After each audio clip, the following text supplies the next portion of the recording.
What's going on, man? Welcome back to the basement. I'm Ron, and every year fantasy football is defined by the breakouts. Last year, 3 of the top 12 wide receivers in points per game finished there for the first time. It was Nico Collins, DJ Moore, and Puka Nacua.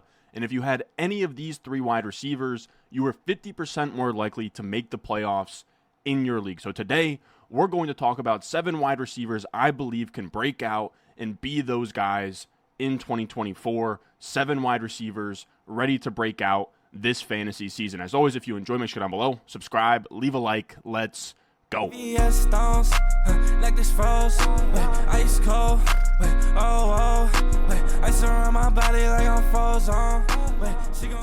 Now, with these players, you're going to recognize a little bit of a pattern here. They are all young. They're all ascending wide receivers. Shout out to Ryan Heath. We mentioned his article all the time.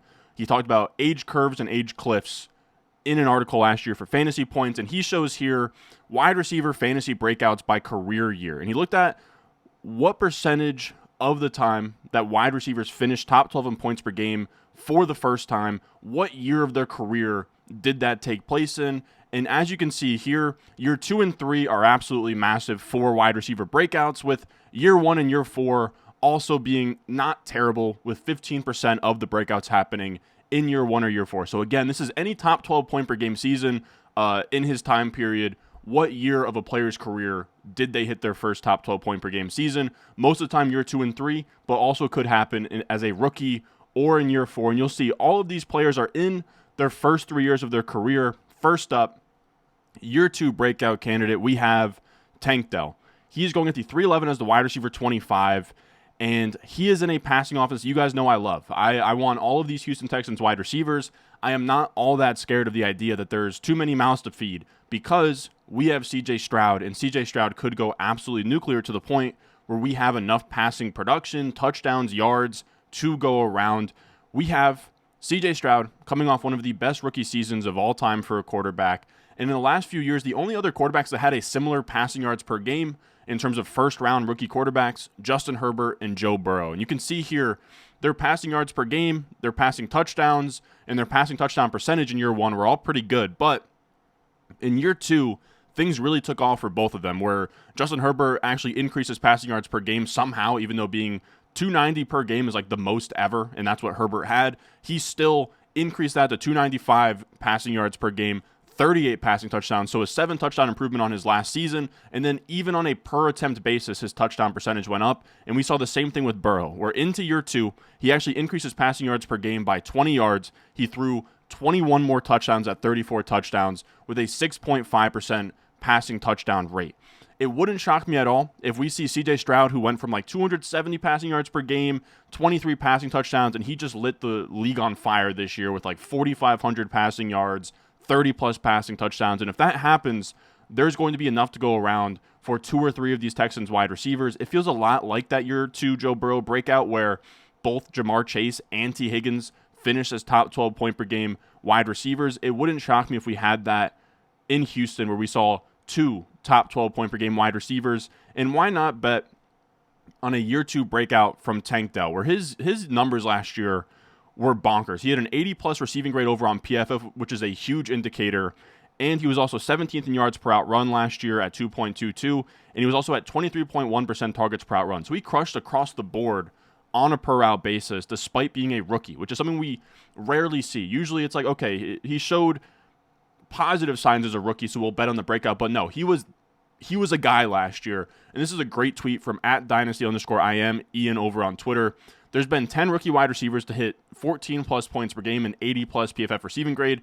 8 of them have posted a wide receiver 1 season. 7 of them have multiple wide receiver 1 seasons. 6 of them have posted a top 5 season. This is a Dell post. And you can also see the only other wide receiver on this list without a wide receiver 1 season, that would be Brandon Ayuk, who has just been held back by volume. Again, yes, it's a similar offense on the Texans where there's 3 options, right? Where the 49ers have Ayuk, Debo, Kittle. Texans, you have Nico Collins, Diggs, Dell. But the 49ers are notoriously run-heavy and slow-paced. That's not going to be the case with the Texans. And then also, the only other receiver without multiple wide receiver 1 seasons, Puka Nacua. So the entire list of those 10 rookie wide receivers is really, really strong. Guys that probably fit on there are guys like Mike Evans and Michael Thomas.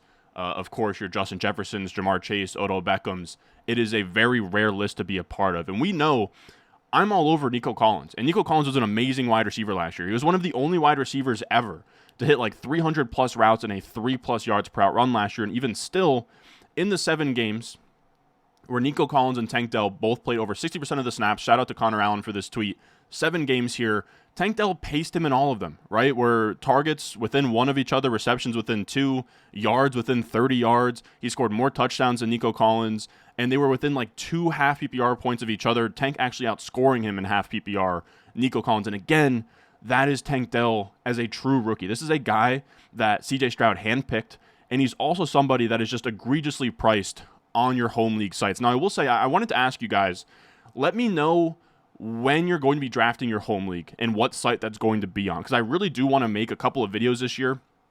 You guys have requested it in the past, but I want to look at like Underdog ADP, ESPN ADP, Yahoo ADP, but I want to make maybe separate videos for those and be like, just like a strategy video where I kind of talk through, you know, where I want to target running backs, strategy through the flex, dead zone, all of that, but make it site by site.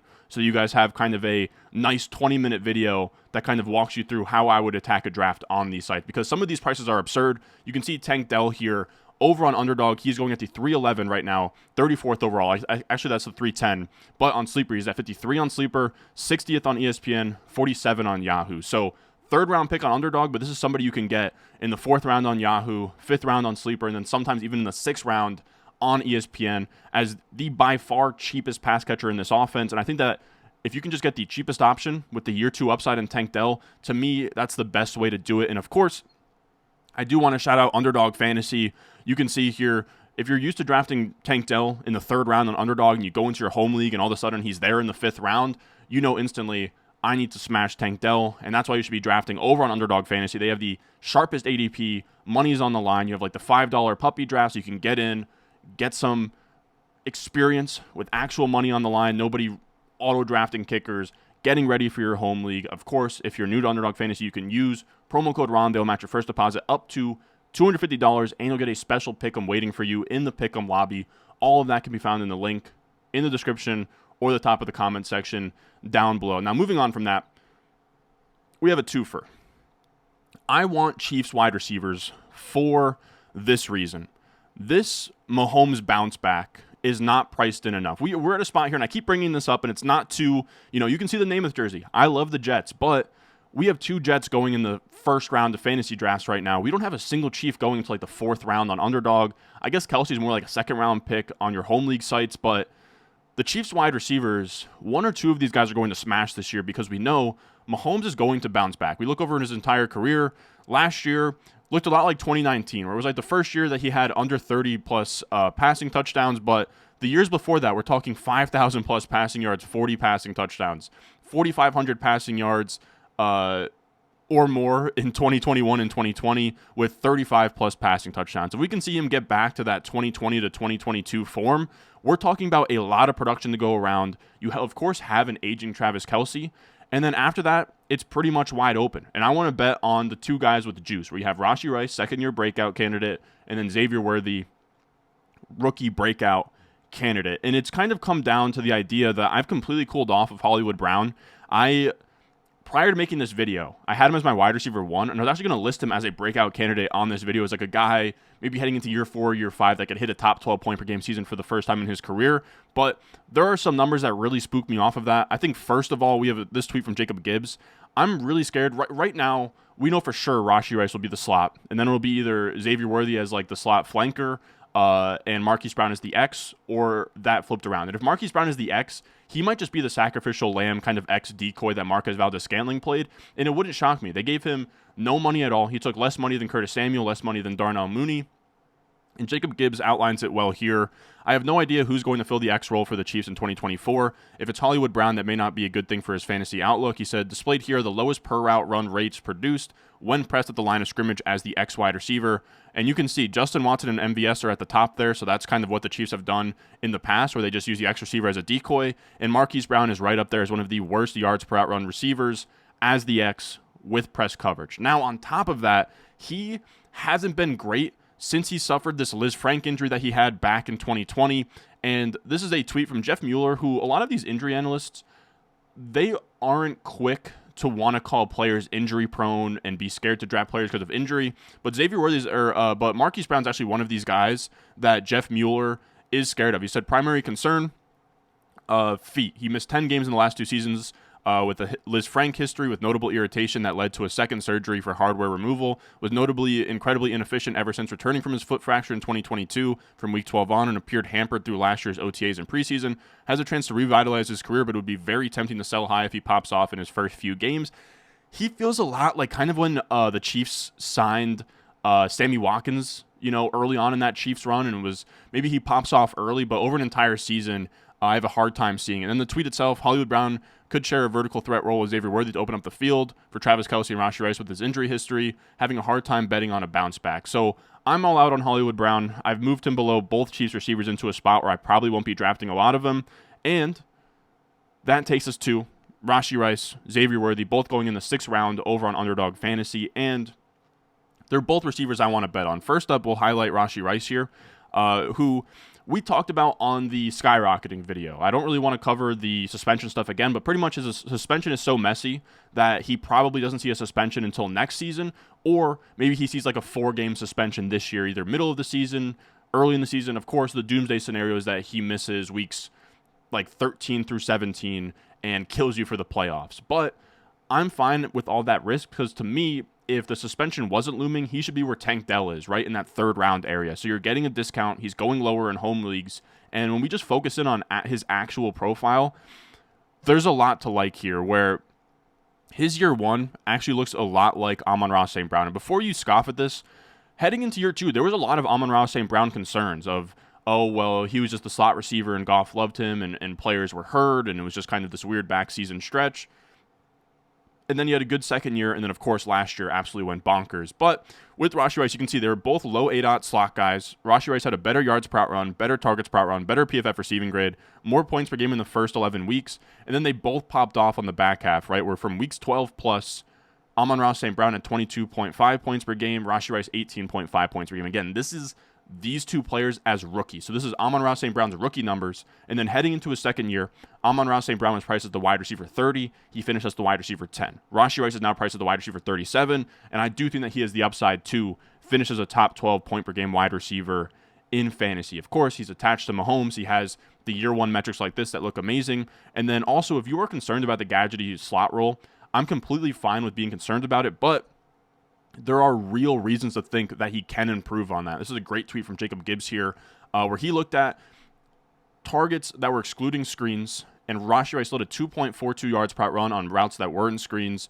He's comparing with Flowers, who's more marginalized as a slot gadgety guy. They both have similar concerns, but he's trying to say that Rashee Rice had better peripherals to explain that maybe he could expand his role. Yards per target on targets coming 10 or more yards downfield, Rice had him beat. And then yards per out run on routes where the initial cut came 5 or more yards downfield, Rice has Flowers beat there. And 1.91 yards per out run and 2.42 yards per out run are both really good numbers. He's also a guy who had an 11-yard ADOT at his final year at SMU. So there's a lot to like here, that he can expand his role a little bit, become a complete receiver. And if that happens and he dodges a suspension, he becomes an absolute smash at his price. And then I also want to talk about Xavier Worthy as a guy that I'm really coming around on here. Like we just talked with Rashee Rice, I think Xavier Worthy could be like this year's Rashee Rice, where early on he's not getting all the snaps or the routes, and you can't really start him your first 4 weeks. But as the season goes on, and we saw this last year with Adam Thielen and Rashee Rice, where Adam Thielen had an amazing start to his year and then trailed off, and then Rashee Rice just kept on climbing as his efficiency, his per route data looked really good, and then he got put on the field. And this is a great tweet from Jack Miller. This is from a while ago. I did ask for like a renewed version of this, but I imagine it still holds true that rookie wide receivers, they increase their points per game as the season goes on. Veterans don't. And I think that's a great bet for Xavier Worthy as someone that could just light the league on fire. Of course, this is a breakout wide receiver video of guys I think that could finish top 12 point per game in 2024. I don't think Xavier Worthy can finish in the top 12, but what I do think is that from weeks 10 on, he could be a wide receiver 1 in points per game, similar to Rashee Rice last year. Now, Xavier Worthy is a really fun prospect. He is an elite wide receiver prospect in my model. That is a really, really good tier to be a part of, pretty much outside of Neighbors, Odunze, Marvin Harrison Jr. Worthy is the cream of the crop of the rest of this wide receiver group, and it's because he produced all 3 years. He produced early. He has the fastest 40-yard dash time ever, and it's not like he didn't produce. He had an amazing freshman year. This is actually a great tweet from Dynasty IM showing that he is one of 2 first-round wide receivers ever to have a 25% plus target share in every single one of his college seasons, Xavier Worthy. And he did these in different roles where he was kind of more of your downfield field stretcher early on, and then he kind of took on a slot role, and then he took on a multifaceted role there at the end alongside A.D. Mitchell. He can do it all. He can take jet sweeps. He can be a manufactured touch guy. He can win down the field. He commands targets. He gets open. There is a lot to really like about him. And again, his comps in my model came out to me as like Jalen Waddle is a great one. Percy Harvin, early career like pre-foot injury Marquise Brown, Zay Flowers last year, Deshaun Jackson. These are all really fun comps and guys that when you put them and plug them into a Mahomes offense, things get very exciting. Now, there is a chance that instead of Hollywood Brown in the X role, they put Xavier Worthy there. But I would feel much less concerned about putting Worthy there because we have a tweet here where Jacob Gibbs looked at the yards per out run, the career yards per out run for wide receivers against press coverage as the X receiver. So pretty much the same thing as Marquise Brown, but he looked at all of these college receivers heading into this year, and you can see Xavier Worthy is second up there.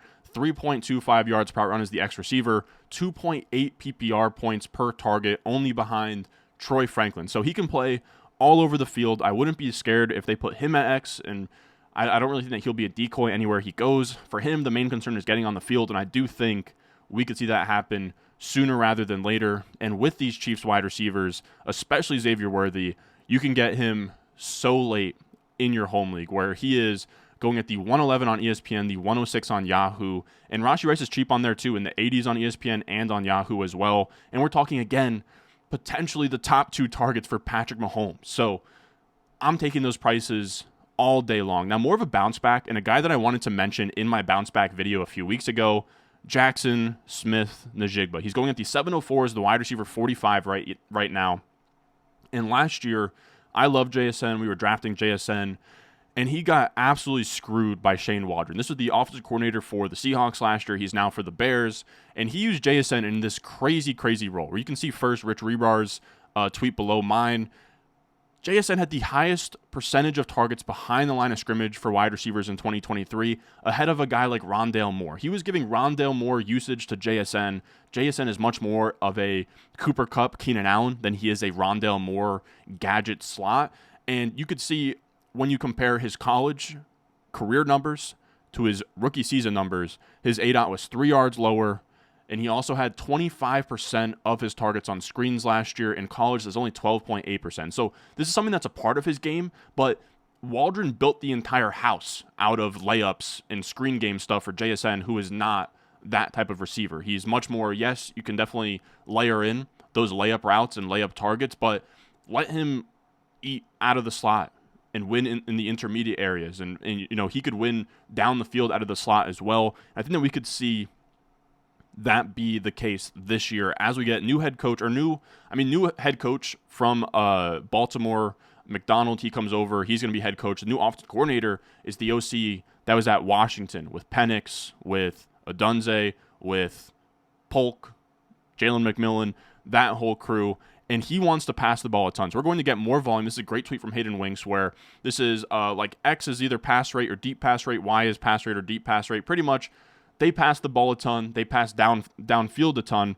And we also have a more modern-looking offense where Jacob Gibbs sort of compared the two.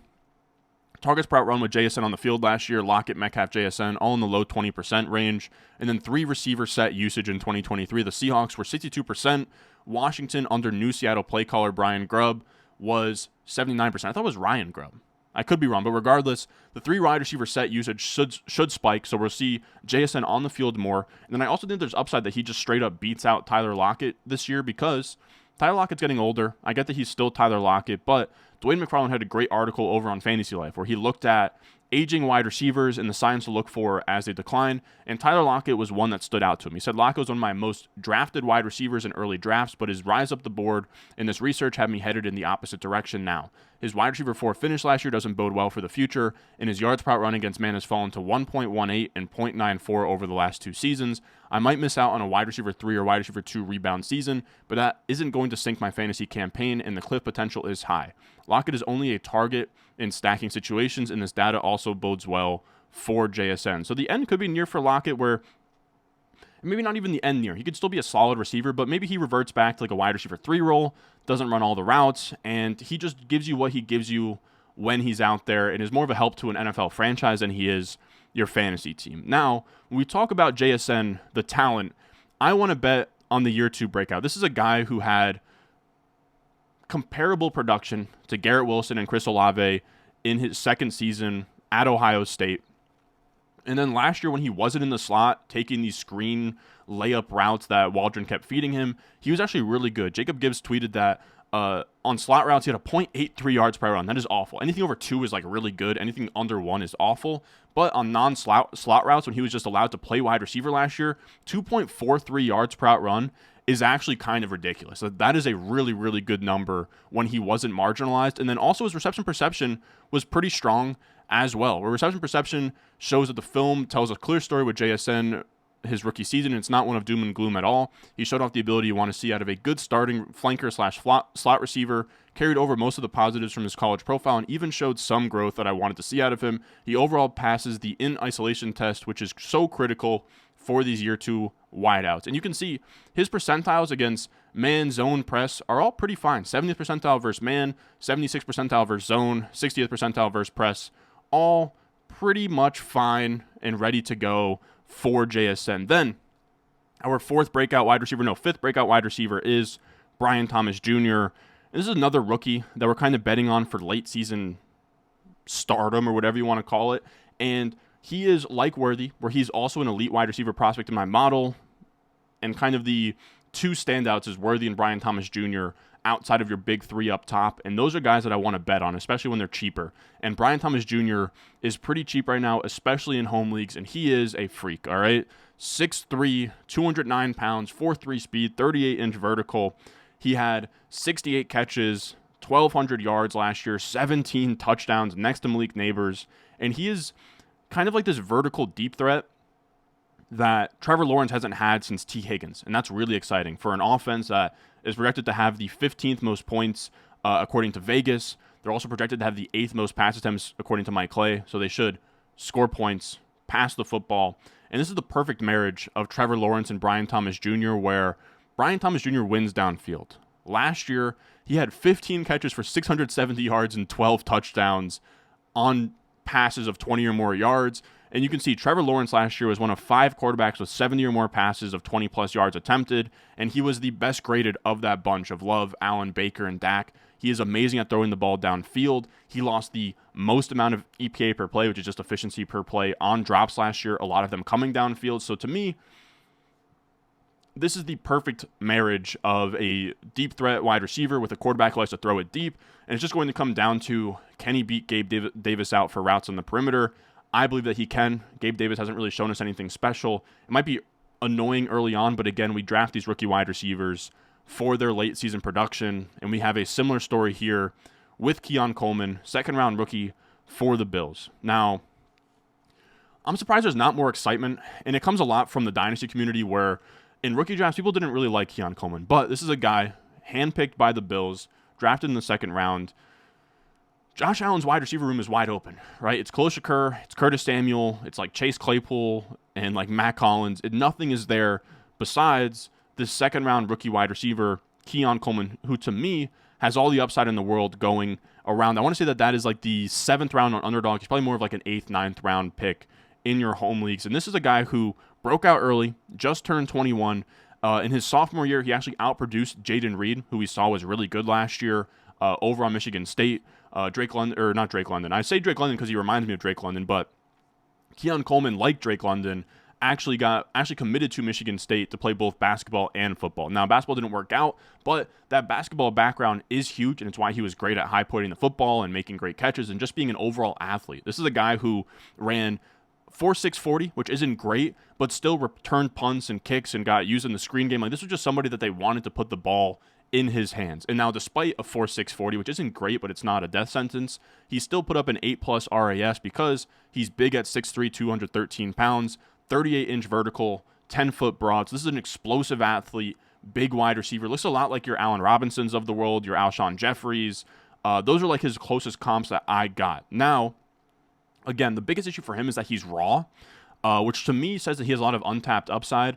And this is where we sort of get away from the numbers. You guys know I'm very numbers oriented. I throw a lot of stats at you guys, but there is something about Keon Coleman and like scoring imaginary touchdowns and just having so much charisma that it does seem like he is a hard worker. He's willing to learn. And I think that the biggest vote of confidence for that is that we saw this offseason, the biggest issue for Keon Coleman is that he doesn't really win traditionally outside as an X receiver, as outlined by Matt Harmon on Reception Perception. He said in his rookie profile for Keon Coleman, Coleman's going to be a very team-specific player to project. There are certain coaching staffs I trust to see the vision for his NFL role as a power slot receiver, and some I would not. A good handful of teams already have a player operating at this position, so they wouldn't be good fits for Coleman. This is a prospect with clear weaknesses that will limit his deployment in the league, but given the right positional framework, he possesses many enviable skills as a receiver to shine in the right role. Now, we already have reports from Buffalo's camp. Slot work thus far for Keon Coleman today and doing a good job reading the coverage, leverage, and sitting in space. Allen finding him early and often. So he's already getting slot usage in practice, in camp. They want to use him. They want to get him involved. And when you have a big-time receiver like this, a rookie receiver, all the upside in the world attached to Josh Allen, why not bet on it? And then we also have some upside where I don't think he'll be a full-time slot, right? Of course, they already have Curtis Samuel. They have Khalil Shakur. They have Dalton Kincaid. But when we look at Gibbs' data here in terms of yards per out run, when wide receivers are lined up at the X, facing press coverage, Keon Coleman looked really good. 2.75 yards per out run with 2.41 PPR per target. One of the top numbers in the class for career numbers. So I love the idea of them moving around Keon Coleman, finding ways to get him the ball. He's attached to Josh Allen. I don't know if he'll be startable early on, but again, that's the idea with these rookie wide receivers. You draft them later on. They are guys like we're going to talk about in these strategy videos coming up here where we're drafting wide receivers through the flex and then plus another one or two. Keon Coleman's a perfect plus another one or two because the ceiling is super, super high and you don't need to have him produce early on. Now, our last receiver here, our seventh breakout receiver, and this one's more like top 24 point per game upside, I'll be honest, but it's Dontayvion Wicks. He is my most drafted wide receiver right now on Underdog. He goes at the 1007 as the wide receiver 57. And I just want pieces of this passing offense. He is a year two breakout candidate, right? Last year was his rookie year. And he's attached to Jordan Love, who just got made the highest paid quarterback in the NFL. And Matt LaFleur has had a great offense since he was hired in Green Bay, ranking second in EPA per play since getting hired. That's just per play efficiency on offense. He has been very, very good in that department year over year. So if we're talking about an efficient passing offense engineered by LaFleur and Jordan Love, I want the pieces around him, especially the cheapest ones, especially guys who crushed the rookie receiver report the way Dontayvion Wicks did. He was right in the mix with your Puka, Rashee Rice, Tank Dell, Jaden Reed last year, over 20% targets per out run, over 2 yards per out run, over 10% first downs per out run, and a 77.8 PFF receiving grade is also really, really good. And we look at the numbers when he was on the field with the other Packers wide receivers, we get a pretty good idea for how good this guy can be. Ryan Heath had a great tweet here showing there was a 6-game stretch where the top 4 wide receivers for Green Bay, Reed, Wicks, Dobbs, and Watson, they all played together and were off the injury reports from weeks 5 through 11. Wicks was second in yards per game. In terms of route share, Wicks was at the bottom. Now, of course, there's 100% an outcome that this repeats in 2024, and Wicks is a wasted pick because he cannot get on the field over Watson, over Reed, over Dobbs. But, one, players get hurt. The minute somebody gets hurt, Wicks could fill in pretty much right away. We also have the fact that he could just rise up the depth chart due to talent, right? Everyone's gushing over him. Mina Kimes is gushing over him. Jordan Love is gushing over Dontayvion Wicks. Everybody loves Dontayvion Wicks. He could rise up the ranks that way.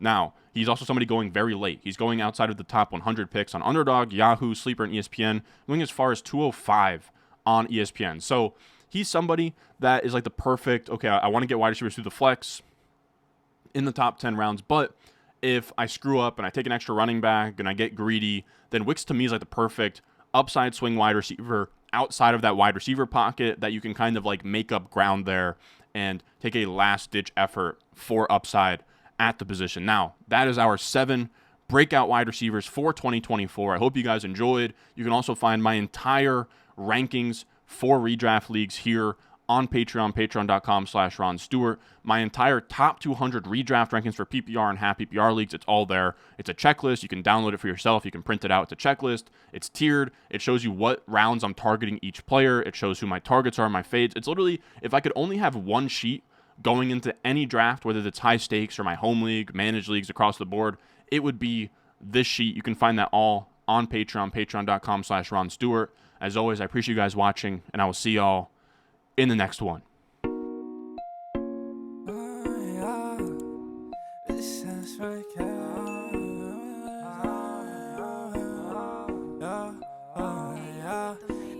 Stones, like this froze, ice cold, ice around my body like I'm